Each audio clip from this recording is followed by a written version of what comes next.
Hi, it's Fias Tarot. Hello, Aquarius placement. So, this is your March love reading. Okay? O, month of March.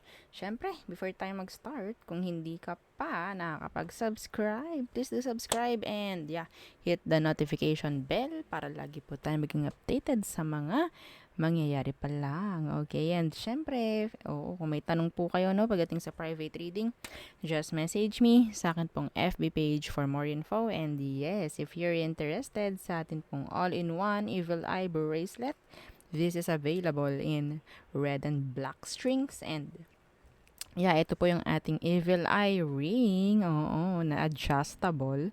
Oo. Pagdating sa mga nagtatanong dyan, no, kung adjustable, yes, this is adjustable. And syempre, ito naman ang ating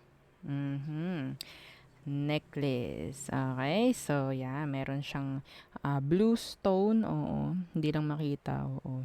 No, hindi lang magbigyang justice, no, ng ating camera. I'm so sorry. So, yes. Ito siya. Okay, yan, no. So, ayaw mag-focus talaga. I can't. Oo. So, ito siya. Si ating Evil Eye necklace. Oo, bagay siya dito sa ating Evil Eye ring dahil meron rin siyang blue stone. Okay? So, kung may mga katanungan po, no, pagdating dito sa ating mga item, no, Evil Eye. So, just message me and doon tayo mag-usap. Oo. Makikita nyo naman, meron naman dong mga admin. Oo. May admin naman tayo kung hindi ako available. Meron namang mga sasagot sa inyo. Okay. Okay, I need to, to use other deck. Wait lang po ha. Hang on. Okay, we're back. So, Aqua. Aquarius. Situation. Tingnan natin anong meron. Okay. Sitwasyon ng mga Aquarius ngayong month of March. Tingnan natin ano ba ang dapat nating bigyang pansin. Okay. Aqua. Kumusta naman kayo? Okay, the Seven of Wands. There is tension. There's avoidance. Avoiding. Seven of Wands. What's with that? Okay. The Six of Swords in reverse. Some of you, you're trying to avoid someone who is what? Returning. Or maybe in general, you're avoiding, okay, yung cycle. Okay, and you're focusing on new things, maybe. Okay? So, this is nice. This is nice. Some of you, you're ready. You're ready na humarap na sa mga bago. Humarap sa pagbabago. And enough na with the cycle. No? Oo. So, anyway, so tingnan natin, ano bang meron sa person nyo? Bakit ganyan? Mas pinipili mo nang i-avoid. Why? Why naman? Ilang beses na ba to? 100 beses na ba? Oo. Oo. Bago pa kayo nagkaroon ng ganyang pananaw. Okay, tingnan natin. Joke lang. Okay, Aquarius. Sino ba itong taong to? Yan. Okay, isa pa. Sino itong taong to? Anong meron sa kanya? Okay. The Eight of Wands universe. Okay. Some of you kaya ganito, no choice. Dahil black. Naka-black na. Yes. Pwedeng binlock mo or binlock ka na ng taong to. Kaya no choice. Okay, sige. Dito tayo sa bago. Parang ganyan. Okay? The Eight of Wands in general. Itong taong to is nagbigay sa'yo ng delay. Okay? Hindi sa PT, ha? Delay in general. What's with the Eight of Wands? Yeah, the Five of Cups. This person talagang binigyan ka niya ng maraming pagre-regrets or maraming pagkadismaya. Oh my God. Ha? Oo, you're ready talaga, pagdating sa new beginning. And this is enough. Enough is enough. Parang ganun. Well, hindi na ako magtataka. Kung bakit ganito ang sitwasyon mo ngayon, avoiding the cycle. Dahil sobra na eh. Oo. Napuno na ang salop. Sabi nga. No? Aqua? Oh no. Komunikasyon, pinutol na rin. Some of you. Okay. Itong taong to, marami siyang sinabi, pero pinag-expect ka lang. Yan, napagod ka na dito actually. Okay? So, tingnan natin. Ano ba? Gusto niyo pa bang malaman ang emosyon nila? Ha? Tingnan natin, sige. Kasi you're doing something na pag-avoid eh. Okay? Tingnan natin kung anong emosyon nila sa ginagawa niyong pag-avoid if ever you're avoiding them. Okay? Ano emosyon nila? Or reaction or kung ano man. The Two of Wands in reversed. Oh my God. Bumabalik nga siya. No? Oo. Siya yung may cycle nga. Oh, the judgment. This is cycle. Okay? The Two of Wands in reversed. Andyan na naman. So, you're not oo. Some of you, you're not interested to this person anymore. You're not. Masyado mo nang gamay. No, masyado nang gamay itong pagkatao ng taong ito. Kung tao nga siya. I can't. Yeah, this is a burden. Ayaw mo na lang mapagod. This is enough. Enough is enough. Ayun ang naririnig ko palagi sa inyo. Dito sa reading na to. Yeah. Stop. Parang gano'n, ayoko na. No. Oo, masyado na akong pagod. Oo, okay na ako. Parang ganyan. Yes, this person, if ever you're trying to avoid them, they want na bumalik. Ganon naman palagi. No? Okay? Kapag yung umaayaw ka na, tsaka siya bumabalik or tsaka siya dumarating. Yeah. Kung sa pera, hindi ko alam eh. No? Okay?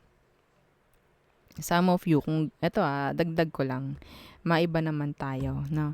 Pagdating sa kaperahan, if you're interested, kapag natuto ka ng money flow, like, kung paano binitawan yung pera, ganun din siya babalik sa'yo.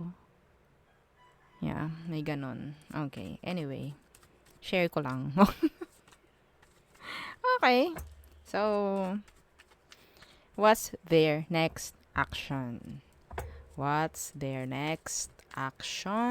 Ngayong March? Okay, shalala. The 9 of Swords in reversed. And, the 9 of Pentacles in reversed. Oh my God. Oh, the Magician. Gugustuhin ka ng taong ito lahat. Oo. Ngayon kanya kinakailangan. Kung kailan inaayawan mo na. Ngayon kanya kakailanganin ng husto.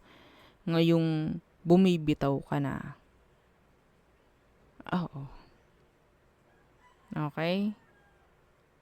Aalisin nito lahat ng kung ano man na gumugulo sa sitwasyon para maipakita na okay, magko-commit na ako sa'yo. The 9 of Pentacles in reverse. Pero, I don't know. Are you ready? Ha? Gusto mo pa ba to? Yun ang aking tanong. Gusto mo pa ba? No. Okay. So, tingnan natin. Ano ba ang maganda? Outcome/advice for you Aquarius placements ngayong March. Tingnan natin. Okay? Okay. Death in reverse. This is a repeat. Okay? So, mag-e-end up kayo ng taong to sa isang repeat na naman. Sa isang cycle na naman. Yeah. And the Sun. Okay. So, nasa sa inyo. Okay? Nasa sa inyo. Yeah. Kung gusto nyo. Kasi may chance. May chance talaga na na maging kayo ulit, if ever, na kung gugustuhin mo, kung ikaw, Aqua, na gumugusto na makipagbalikan dito, yes, may chance ngayong March. Yeah. Okay? Pero asahan mo, repeat lang to. Yeah, repeat lang. Pero, okay, if you're the one who is avoiding this person na sa ngayon and umaayaw ka na, this is a good choice na ginagawa mo or na pinipili mo. Because, yes, enough is enough. Oo, I'm enough. Oo, I'm enough. I'm done with the cycles. I'm done with the repeat. And then, sabihin nating, mas focus na ako sa kung anong magiging okay para sa akin. Mas gusto ko nang maging masaya. And yun ang dapat mong gawin kung ikaw nga tong ina-avoid itong taong to. Okay? And syempre, kailangan mo ring maging open pagdating sa kanya. Dito sa taong ito, magandang maging clear ka rin sa kanya. Kung gusto mong wag na, sabihin mo. Okay? Sasabihin mo yon. Hindi pwedeng, okay, iiwas ka lang ng iiwas, kukulitin ka nito. Yeah, kukulitin ka nito dahil this time, gusto niya mag-commit. Pero yun nga lang, iba sa inyo nanawa na. Okay, nanawa na. O, ito, commitments. Yeah, yung iba sa inyo, pwedeng focus na lang nga sa bago. Ito yung kanina. Oo. Okay? You're cutting this person off, I guess. And heading sa bagong umpisa ng buhay mo. It's up to you. No? Okay. So, tayo tumungo na. Oh my God. Okay. All signs for Aquarius placements. Again, yes, don't forget to like, share, and subscribe. Okay? So, yeah. Ang meron pagdating sa all signs. Okay. Aries, they're thinking of you. Oo. Some of them, they just want to take a rest or take a break. Parang ganyan. Taurus, they want to commit. They want a long-term connection, long-term relationship with you. Gemini, ayaw nila ng drama. Gusto nilang i-fix yung drama, yung problem. They want a return. They need you. Okay? Cancer, so nandito yung parang hindi naman nagiging consistent. Okay? Yung actions niya, I guess. Pero yun nga pwedeng gusto lang din itong, hindi lang niya masabi ko anong gusto niyang sabihin or hindi lang niya magawa yung gusto niyang magawa. Yung totoong intention ng taong ito is to, parang to get or to have, or I don't know, like, pagdating sa forgiveness, no? Parang ganyan. Ayun ang gusto nitong taong ito. Anyway. Leo, they want to commit. Yeah. Virgo, okay, they are like focusing on themselves. Yeah. Okay. Libra, gusto nila maging totoo na lang. Parang ganyan. Some of them gusto nila maging totoo sa'yo. Maging totoo na. Okay? Scorpio, gusto nila na, maybe some of them, they're manifesting new beginning with you, no? Or a communication. Okay? Pwedeng ganyan. Pisces, why Pisces? Sagittarius. Okay, so si Sagittarius, nandyan yung emosyon niya for you. They love you. Okay, they love you. Capricorns, so open yung emosyon nila para sa'yo. Yes. Aquarius, they're walking away. Nandyan yung pagdidistansya nila sa'yo. Okay. Pisces, so, pwedeng merong gustong sabihan si Pisces or pwedeng meron siyang gustong bigyang kalinawan, no? Dito sa connection ninyo or sa situation. So, there, yun ang ating reading for you, Aquarius placements. Again, don't forget to like, share, and subscribe and follow our FB page. Thank you. Bye!